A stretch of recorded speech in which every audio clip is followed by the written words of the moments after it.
এখানে সে বাল ছিঁড়ে তাল গাছে তুলে দেবে। আর ভোটার তোমরা যদি বিজেপিকে ভোট না দাও সেটা ভাঙে দেবো। ভোটার বলে না কোন জায়গা।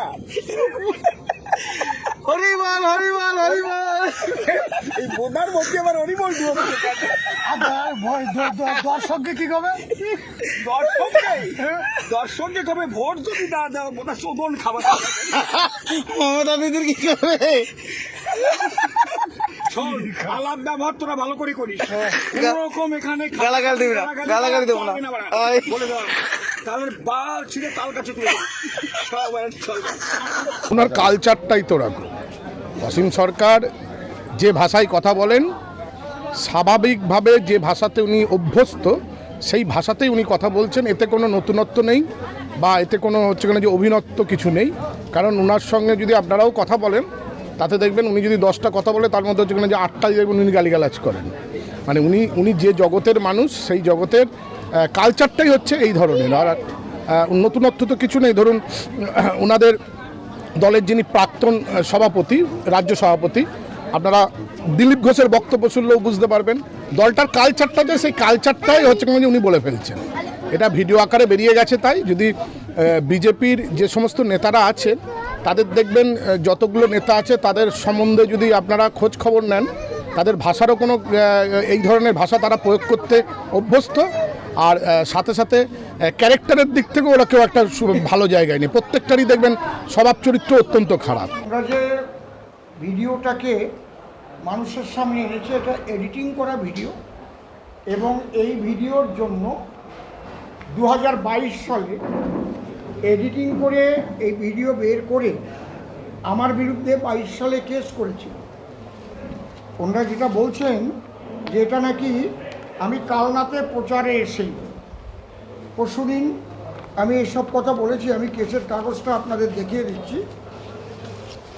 এই দেখুন, কেসটা হয়েছে 22 সালে। কত তারিখে? Complain registered case number 527 2022। তাহলে এই ঘটনা ঘটেছে 2022 সালে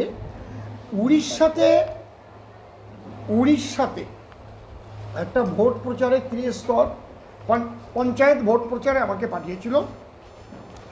সেখান থেকে ওরা সুকৌশলে গাড়ির মধ্যকার একটা কথোপকথন ওইটাকে এডিটিং করে মনোজ নামে একটি ছিল, এবং তাকেও আপনারা পেয়ে যাবেন। মনোজ গান আপনি জানবেন আমি একটাও মিথ্যে কথা বলবো না, একদম অথেন্টিকতা নিয়ে কথা বলবো। মনোজ গান যদি আপনি ইউটিউবে সার্চ করেন তার ইউটিউব চ্যানেল চলে আসবে। মনোজ গান লিখতে হবে। কিন্তু ওই ছেলেটি ওখানে চাঁদশির ডাক্তারি করে, ওখানে গিয়ে খুব বড় বিজেপি নেতা হয়ে গেছে। ওর ভাই এখানকার বাগদা থানার, যেটা বাগদা বিধানসভার বড় একজন তৃণমূল নেতা। ও ওখান থেকে আমার গাড়ির মধ্যে থেকে ক্যান্ডিডেটের সঙ্গে ছিল। আমাদের কথোপকথন তুলে আমার কথোপকথনগুলো আমি পিছন ফিরে ফিরে কথা বলছি, বুঝতে পারছেন? হাস তামাশা রহস্য করছি আমরা গাড়ির মধ্যে। ওইটাকে ওই মনোজের কণ্ঠস্বরটা অবিকল আমার মতো। ও কথা বললে আপনি ভাববেন অসীম সরকারই বলছে। যেমন আমি গান গাইলে অনেকে ভাবে আমার গুরুদেব রসিকবাবুই গান গাইছেন। গোষ্ঠগোপাল দাস আর রাজু গোষ্ঠ দাস গান গাইলে আপনি ধরতেই পারবেন না যে গোষ্ঠগোপাল গাইছে কি রাজু দাস গাইছে। আমার ওইটাকে নিয়ে এডিটিং করে মাত্র 47 সেকেন্ড হবে, ওইটাকে কেটে তখন ওরা ছেড়েছে একবার কৃষ্ণনগরে। ওরা ওখানে বলছে এটা কৃষ্ণনগর গাড়ির মধ্যে ঘটেছে। ওরা তার প্রমাণ দিতে পারেনি কেসে। আমি চ্যালেঞ্জ করেছিলাম তাহলে যে মোবাইলে এটা তোলা হয়েছে, আমি গালাগালি করেছি, তুলেছে, সেই যে কথোপকথন মোবাইলের তাতে ডেট এবং সময় দেওয়া আছে, এবং সেই ডেট সময় এবং লোকেশন ট্র্যাক করলে বোঝা যাবে যে অসীম সরকার কোথায় ছিল, কোথায় বসে বলছে। এটা অবশ্যই বোঝা যাবে। মহামান্য আদালত এটা আপনারা তদন্ত করে দেখুন। ওরা ওই কেস পাঠায় MPMLA কেস কোর্টে, ওখান থেকে এর মেরিট কিচ্ছু নেই বলে আবার ফেরত দিয়ে ওই কেসটা ওইভাবেই পড়ে আছে 2022 সালে। আর ওরা সেইটাকে কতটা ভয় পেয়েছে আমাকে যে অসীম সরকার পূর্ব বর্ধমানে যে ক্যান্ডিডেট হবে ওরা স্বপ্নেও ভাবেনি, আমিও ভাবিনি। আমি তো রানিং MLA, হঠাৎ দেখি আমার নাম ব্রডকাস্ট হচ্ছে পূর্ব বর্ধমান, কিন্তু আমি আবেগে চোখের জল রাখতে পারিনি, কারণ এই পূর্ব বর্ধমানের কালনাতে আমি বহু বছর কাটিয়ে গেছি শ্রী শ্রী ঠাকুর বাবা পাগলার চরণে।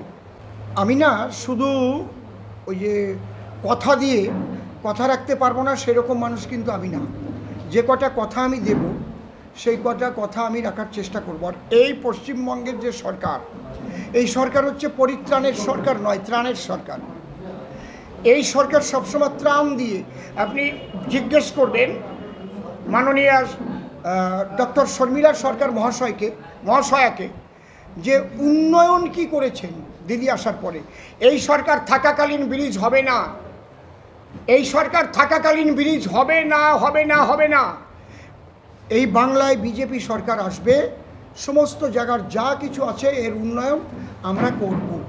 আমার মোদিজির উন্নয়ন এরা নিতে চায় না, যেগুলো নেয় সেগুলো নিজের নামে সমস্ত স্টিকার লাগিয়ে লাগিয়ে লাগিয়ে লাগিয়ে নিজের নামটাই। রাজনীতি করতে এসে কারো চরিত্র নিয়ে কথা বলতে চাই না। চরিত্র নিয়ে কথা বলতে গেলে অনেক কিছু উঠবে ঠেলি, সেগুলো বলা উচিত না। চরিত্র নিয়ে কথা বলা কারো উচিত বলে আমি মনে করি না।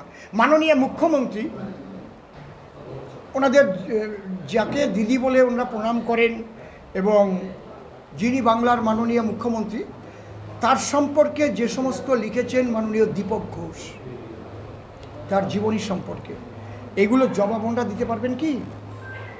এখানে চরিত্র ফরিত্র এইসব নিয়ে কথা বলা উচিত না। জন্ম হোক যথাতথা, কর্ম চাই ভালো। রত্নাকর দস্যু পর্যন্ত বাল্মীকি হয়েছিল। এই জন্যে কোন মানুষটার চরিত্র কেমন আর আমি কেমন মানুষ, সেটা আমাকে ছোট সময় থেকে এখানে আমার যৌবনকাল এখানে কেটেছে। এরা জানে যে অসীম সরকার 48 বছর সারা ভারতবর্ষ নয়, পৃথিবীর বিভিন্ন দেশে গান করে। কেউ যদি আমার চরিত্রে কলঙ্ক দিতে পারে যে 48 বছরের মধ্যে কোনো গ্রামে গিয়ে আমি কোনো একটা চরিত্রহীনের কাজ করেছি, আমি এখান থেকে চলে যাব। আর এখানে আমি আপনার আজকে সাংগঠনিক সভা, অনেক কবির সাংগঠনিক আছে আপনাদের, তাদেরকে ডাকা হয়নি, তারা ঘরে বসে আছে। তারা না, আজকে মণ্ডল সভাপতিদের নিয়ে সভা,